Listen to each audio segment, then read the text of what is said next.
trust me one last time. For nearly 30 years, the stunts and action sequences of Mission Impossible have been synonymous with big screen spectacle. And, as expected, the franchise's newest entry finds Tom Cruise's alter ego, Ethan Hunt, risking life, limb, and the fates of millions, this time in pursuit of stopping the Entity, the evil AI introduced in 2023's Mission Impossible Dead Reckoning Part 1. But, the way I see it, its sequel, which stopped being Dead Reckoning Part 2 sometime in the last couple of years, it might be trying a little too hard to top the IMF's greatest hits.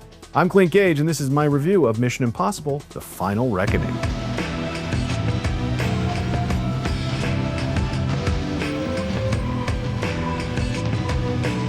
I guess the first thing you should know about me is that I've always been a huge mark for James Bond. I've got a lot of formative movie memories growing up with those films, so I was, frankly, thrilled to see all the things that I love about Bond captured perfectly in 2016's Mission Impossible Rogue Nation, the first of now 4 Ethan Hunt adventures written and directed by Christopher McQuarrie. There's a lightness to that film that lets Tom Cruise wink and nod at us while also hanging off the side of an airplane. At the same time, it smoothed off some of the more cartoonish edges that Brad Bird's admittedly super fun Ghost Protocol played with, and left behind a more grounded approach, if there is such a thing, when you're dealing with an underwater computer turbine heist.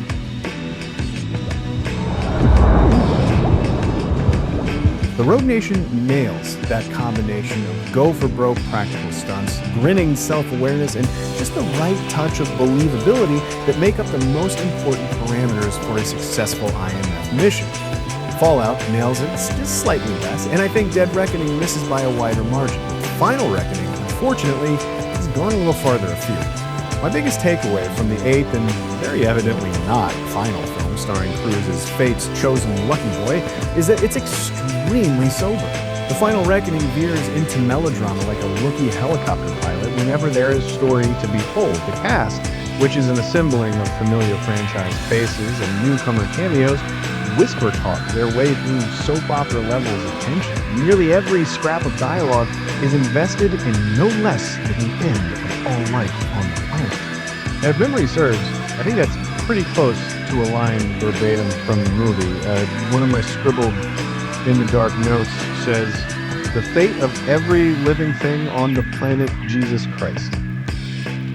Apparently it got a little exhausting. But my first litmus test for these movies is how serious they treat Ethan Hunt getting the mission. Rogue Nation was a flirty encounter at a record shop. Fallout's knock on the door woke him up from a dream where a nuclear blast interrupted his wedding. And Dead Reckoning was some kind of dramatic poetry slam with the IMF oath and a new recruit. The Final Reckoning features a lo-fi delivery method thanks to the Entity's infiltration of all things digital, and it's honestly kind of fun. But the message is just the most dire and serious thing.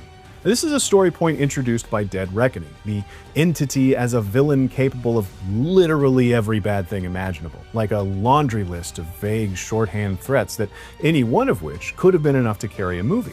Instead, they've all been lumped together in the form of this nebulous digital boogeyman, and reiterating that in the "this message will self-destruct" section of the movie sets a very somber tone for everything that follows, save for a few bits of humor here and there. The Kremlin bombing? In fairness, the bomb was actually meant to kill him. This explains the handcuffs. It's still not clear why he's here. It's never shaken, or stirred, for that matter, if I can close out that James Bond thread. I'll also say that absurdly astronomical stakes are one of the biggest issues with the Final Reckoning, weirdly enough. A good old-fashioned nuke or biological weapons, those live in Mission Impossible's sweet spot. Life and death at a massive scale, while also real enough to be relatably scary for us out here in the audience. But all life on planet Earth is just too much to plausibly wrap your head around, particularly with how serious everyone takes everything else compared to, say, Rogue Nation or Fallout. Now, I know I keep veering away from the Final Reckoning and back into the rest of the franchise, but for better or worse, this is a Part 8 that's very aware that it's a Part 8. You can't call a movie The Final Reckoning without delivering some degree of, well, finality, and oh boy does this one try.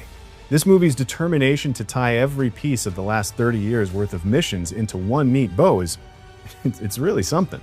And it's not merely planting Easter eggs from earlier films so much as it is picking entire story points. Largely unnecessary story points, I would argue. It's a nice nod to the diehards, but when you consider the nearly 3-hour runtime and the relative lack of importance these moments have to the overall movie, I'm really not sure what McQuarrie and Cruise were trying to accomplish. Now, this is all to say The Final Reckoning is impossible to review out of the context of the other 7 Missions Impossible, which is why I keep recapping my feelings for the whole franchise. And you really think we can do this? We're going to do it. One of the callbacks that I really did enjoy, though, is a guy that we've seen in the trailers for The Final Reckoning, William Donlow, the poor bastard working in the CIA Black Vault, whose nose Ethan stole the knock list out from under way back in the 90s. His part in The Final Reckoning is spot on. He's a meaningful character for Ethan and the IMF to encounter, who also speaks to the themes of the movie, that our lives are the sum of our choices. He's fun, which is in short supply here, and I would have loved it if he'd have been the only little bit of retconning this movie tried to do. Now, the knife thing, which is another bit that we've seen in the trailer, it got a legitimate pop in my theater, a little bit of applause, and it kind of snapped me out of it. It had me rethink my whole feeling about why Donlow was there in the first place.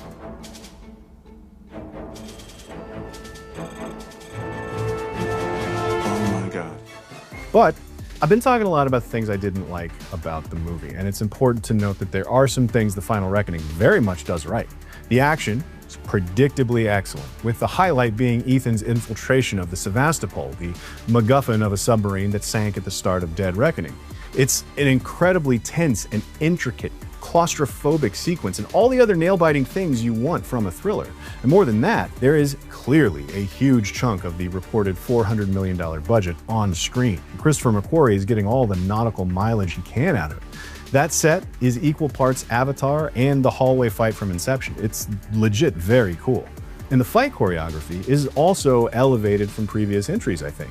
As other countries are sending their most special forces after the same prize Ethan is after, they start running into more highly skilled combatants. The fights are a little more brutal and legitimately feel like the IMF could lose. And at this point in the franchise, that is a difficult tightrope to walk. And McQuarrie and Cruise deserve a lot of credit for walking it. They also deserve a fair bit of credit for bringing the team together again. I felt that was one part of the Mission Impossible formula that was a little absent from the last film. But the climax of The Final Reckoning gives every team member a job. It's reminiscent of Fallout in that respect, and very important for the IMF because it's just less fun when Ethan is running around doing everything himself. Saw them in the hallway a few minutes ago. You could have said something sooner. Well, they were chasing you, not me.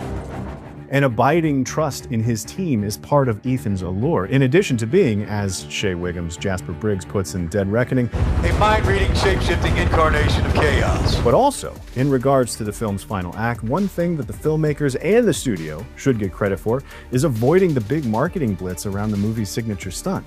As of this review's publishing, there is no extended featurette breaking down in gory detail the logistics of the biplane sequence. With Dead Reckoning, I was so familiar with that motorcycle jump, it really didn't have much of an impact on me 2 hours and change into the runtime of the movie. If anything, it made the CGI part of the cliff look even faker because I knew that it was a ramp, and I knew what the ramp looked like. The spectacle of it, the entire purpose of shooting it in IMAX was frankly wasted on YouTube before the movie even came out, and they did not do that here. So the climactic biplane sequence is great. It's thrilling in parts, funny in others, and most importantly, all the effort and planning that goes into that stunt, you can just enjoy it on the big screen. It shows up.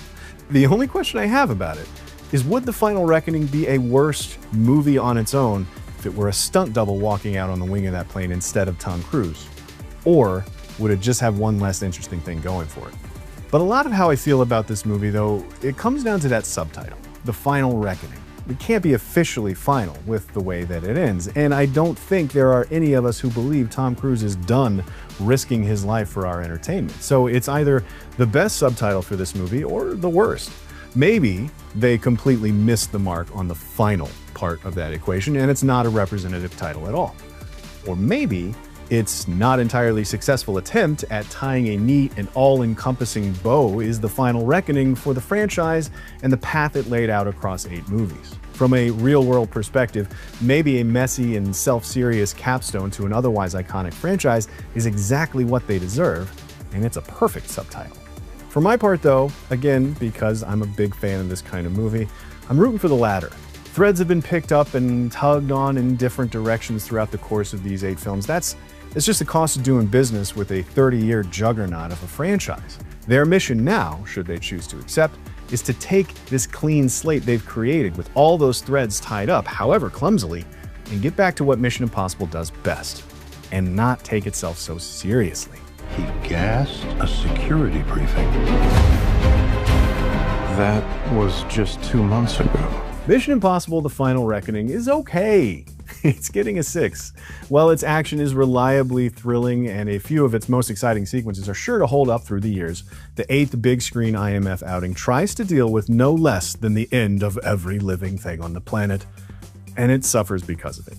The somber tone and melodramatic dialogue miss the mark of what's made this franchise so much fun for 30 years, but the door is left open for more impossible missions and the hope that this self-serious reckoning isn't actually final. You've always been on the right side, brother. I have no regrets. Neither should you. Well, that is what I thought of Mission Impossible: The Final Reckoning. What are you most excited about for this one? Submarines, spy planes, rogue AI? Well, for more of all of that and more impossible missions, be sure to subscribe to IGN wherever you like to watch.